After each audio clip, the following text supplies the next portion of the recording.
Good morning student. हम chapter 5 पूर्ति की अवधारणा कंसेप्ट ऑफ सप्लाई पढ़ रहे थे, जिसे हमने मांग के साथ चलाया था। क्योंकि मांग अगर हम समझ रहे हैं तो मांग से ही जुड़ी हुई पूर्ति है, तो हमें दोनों कंसेप्ट इजीली समझ में आएंगे। आज हम पढ़ेंगे पूर्ति मात्रा में परिवर्तन या पूर्ति में परिवर्तन। हमने मांग वाले चैप्टर में भी पढ़ा था मांग मात्रा में परिवर्तन। तब हमने उसमें पढ़े थे मूवमेंट होता है, चलन होता है, ऊपर से नीचे और नीचे से ऊपर। आपको याद होगा मैंने पढ़ाया था आपको विस्तार और संकुचन। विस्तार और संकुचन का मतलब क्या था कि कीमत के घटने पर मात्रा बढ़ जाएगी। देखिए आपको मैं याद ला दूं कि हमने कैसे पढ़ा था, उसमें क्या पढ़ा था, तो आपको इजी हो जाएगा। हमने उसमें पढ़ा था मांग मात्रा में परिवर्तन में हमने दो पढ़े थे, विस्तार और संकुचन। विस्तार में हमने पढ़ा था कीमत के घटने पर मात्रा बढ़ जाती है, इसका मतलब क्या हो रहा है, विस्तार। ठीक है, एक्सपेंशन हो रहा है। और जब कीमत के बढ़ने पर मात्रा घट जाती है, इसका मतलब क्या हो रहा है, संकुचन हो रहा है, कॉन्ट्रैक्शन हो रहा है। तो इसे हमने कहा था मांग मात्रा में परिवर्तन। इसी प्रकार पूर्ति में भी क्या होता है, पूर्ति में भी परिवर्तन होता है, जिससे विस्तार होता है और संकुचन होता है। हमने क्या पढ़ा था, कीमत के बढ़ने पर पूर्ति बढ़ जाएगी और कीमत के घटने पर पूर्ति घट जाएगी। जब कीमत के बढ़ने पर पूर्ति बढ़ जाएगी, देखिए यहाँ पर हम पहले कितने पर हैं, 2 पर। 2 से कितनी हो गई, 10। जैसे ही 2 से 4 हुए, वैसे 10 से 15। जैसे ही ये और बढ़ता चला गया, वैसे ही आपकी पूर्ति भी 30 तक पहुँच गई। इसका मतलब क्या है, कीमत के बढ़ने पर पूर्ति बढ़ गई। तो यहाँ पे क्या हुआ, पूर्ति में विस्तार हुआ है। वैसे ही जैसे मांग मात्रा में संकुचन था, वैसे यहाँ पर पूर्ति में भी संकुचन है। कैसे, अब ये देखिए कि जैसे जैसे कीमत घट रही है, पूर्ति भी घट रही है। देखिए पहले 10 थी तो हम कितना ले रहे थे, 30। ठीक है, और जैसे ही ये 2 रह गई, वैसे हमने कितना कर लिया, 10। तो कीमत घटने से पूर्ति भी घट गई। तो यहाँ पर क्या हुआ, यहाँ पे किसकी स्थिति हुई, यहाँ पे संकुचन की स्थिति हो गई। ऐसे ही हमने वहाँ पढ़ा था मांग वक्र में परिवर्तन या मांग में परिवर्तन या विवर्तन, मतलब शिफ्ट। तब हमने क्या पढ़ा था कि कीमतें स्थिर होने पर अन्य जितने भी तत्व थे उन सब में बदलाव होगा। हमने पढ़ा था ना उसमें कि हमने पढ़ा था कि अगर कीमत स्थिर रहती है और उपभोक्ता की आय बढ़ जाती है, मौसम में परिवर्तन हो जाता है, जनसंख्या में परिवर्तन होता है, दूसरी वस्तुओं की कीमतों में परिवर्तन होता है, तो मांग वक्र आगे या पीछे की तरफ विवर्तित या शिफ्ट हो जाता है। ऐसे ही पूर्ति में भी कीमत के स्थिर होने पर अन्य तत्वों में परिवर्तन होता है। जैसे तकनीक में बदलाव आ गया, वस्तु की कीमत में बदलाव आ गया, दूसरी वस्तुओं के में बदलाव आ गया, और आपके जितने भी साधन हैं जो हम उपयोग में लेते हैं किसी वस्तु को बनाने के लिए, उनकी कीमतें में बदलाव आ गया। कीमतें घट गई तो हम ज़्यादा उपयोग में लेंगे तो ज़्यादा पूर्ति कर सकते हैं, और अगर संसाधनों की कीमतें बढ़ जाएंगी तो हम उनका उपयोग कम करेंगे तो पूर्ति कम हो जाएगी। तो अगर ऐसा होता है तब उसको हम कहते हैं पूर्ति में परिवर्तन। जैसे हमने मांग में भी पढ़ा था कि मांग में वृद्धि और मांग में कमी, तो यहाँ पे भी हम पढ़ेंगे पूर्ति में वृद्धि और पूर्ति में कमी। इस डायग्राम से आपको अच्छे समझ में आएगा। देखिए कीमतें यहाँ पर क्या है, स्थिर है। 2 पूर्ति वक्र हैं, S और S1। तो SS और S1 तकनीक में बदलाव हो गया और नई तकनीक आ गई। जैसे ही नई तकनीक का हमने उपयोग किया, नई तकनीक उपयोग करने से वस्तु की मात्रा बढ़ा दी, उत्पादन ज़्यादा हो गया, उत्पादन ज़्यादा होने से पूर्ति भी बाजार में बढ़ गई। तो यहाँ पर पूर्ति बढ़ गई है, तो इसका मतलब क्या होगा, पूर्ति में वृद्धि हो जाएगी। ऐसे ही दूसरा देखेंगे, यहाँ देखिए इसमें हमने क्या करा, इसमें तकनीक में बदलाव हुआ। तकनीक हमने नई तकनीक ना लेकर पुरानी तकनीक का उपयोग किया। पुरानी तकनीक लेने से, पुरानी मशीन लेने से हम उत्पादन कम कर पाए। उत्पादन कम हुआ तो पूर्ति में क्या हो गई, बाजार में कमी हो गई। तो पूर्ति वक्र पीछे की तरफ शिफ्ट हो गया, विवर्तित हो गया। SS से S1 हो गया, तो मात्रा में क्या आ गई, कमी आ गई। ठीक है, पूर्ति की मात्रा में कमी आ गई।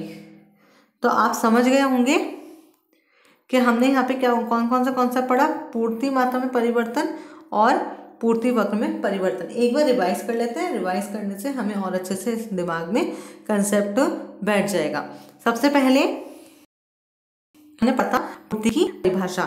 तो मैंने आपको पूर्ति की परिभाषा क्या बताई थी, जब एक विक्रेता अपनी वस्तुओं को एक निश्चित समय पर निश्चित कीमत पर बेचने के लिए तत्पर हो तो वह पूर्ति कहलाती है। पूर्ति और स्टॉक दोनों अलग होते हैं। स्टॉक जो होता है वो जमा पूंजी होती है, जो जमा हुआ माल होता है वो होता है, और पूर्ति निरंतर चलती रहती है बाजार में। फिर हमने पढ़ा कि पूर्ति को प्रभावित करने वाले तत्व कौन से होते हैं। जैसे हमने पढ़ा वस्तु की कीमत होती है, वस्तु की कीमत ज़्यादा होगी तो पूर्ति ज़्यादा होगी, कीमत कम होगी तो पूर्ति कम होगी। साधन जो हम उत्पादन करने के लिए प्रयोग में लेते हैं, जैसे श्रमिक है, अगर मजदूरों की मजदूरी बढ़ जाएगी तो महंगी वस्तु बनेगी, तो हम क्या करेंगे, उस वस्तु को उत्पादन नहीं करेंगे तो पूर्ति बाजार में कम हो जाएगी। और अगर कम मजदूरी पर मजदूर आ रहा है और उत्पादन करने को तैयार है तो हम उससे और ज़्यादा उत्पादन करेंगे, उत्पादन ज़्यादा होगा तो पूर्ति बाजार में बढ़ जाएगी। और कौन कौन से पढ़े थे हमने कि दूसरी वस्तुओं से क्या प्रभाव पड़ेगा, स्थानापन्न वस्तु हैं या पूरक वस्तुएं हैं। तकनीक में परिवर्तन होगा। अगर तकनीक नई प्रयोग में लेंगे तो उत्पादन बढ़ेगा, उत्पादन बढ़ने से क्या होगा, न उत्पादन बढ़ने से पूर्ति बढ़ जाएगी। और अगर पुरानी तकनीक लेंगे तो उत्पादन कम हो जाएगा, उत्पादन कम हो तो पूर्ति कम हो जाएगी। विशेष अवसर जैसे शादी है या फिर कुछ नया है जिसके कारण बिक्री बढ़ रही है विशेष वस्तुओं सेवाओं के लिए, तो उसमें मांग अचानक बढ़ जाती है, तब पूर्ति भी बढ़ जाती है। आगतों में गुणवत्ता, मतलब आप जिस प्रोडक्ट को यूज़ ले रहे हैं किसी चीज़ में, उसमें अगर आपको अच्छी मिल जाए, जैसे बीज का उदाहरण दिया था हमने कि हमें नए बीज मिल जाएं, नए ऐसे बीज मिले जिनकी उत्पादकता ज़्यादा हो, जो ज़्यादा से ज़्यादा अनाज पैदा कर सकें, तो उससे क्या होगा, पूर्ति बढ़ जाएगी। परिवहन लागतें में क्या है कि अगर आपका सामान एक जगह से दूसरी जगह पहुंचाने के लिए लागतें कम लगेंगी तो आपको महंगा कम पड़ेगा, सस्ता पड़ेगा, तो आप ज़्यादा से ज़्यादा सामान एक जगह से दूसरी जगह भेज सकते हैं। फिर हमने पढ़ा पूर्ति का नियम क्या कहता है, अन्य बातें समान रहने पर कीमत के बढ़ने पर मात्रा बढ़ जाएगी और कीमत के घटने पर मात्रा घट जाएगी। फिर हमने पढ़ा कि पूर्ति के नियम की कार्यशीलता के क्या कारण है, मतलब पूर्ति का नियम कैसे लागू होता है, या पूर्ति वक्र हमेशा ऊंचा ही क्यों होता है, हमेशा ऊपर की तरफ उठता हुआ क्यों होता है। तो क्यों होता है, क्योंकि ऊंची कीमतों पे हर विक्रेता लाभ कमाना चाहता है, इसलिए वह उस ऊंची कीमतों पर पूर्ति बढ़ाता है।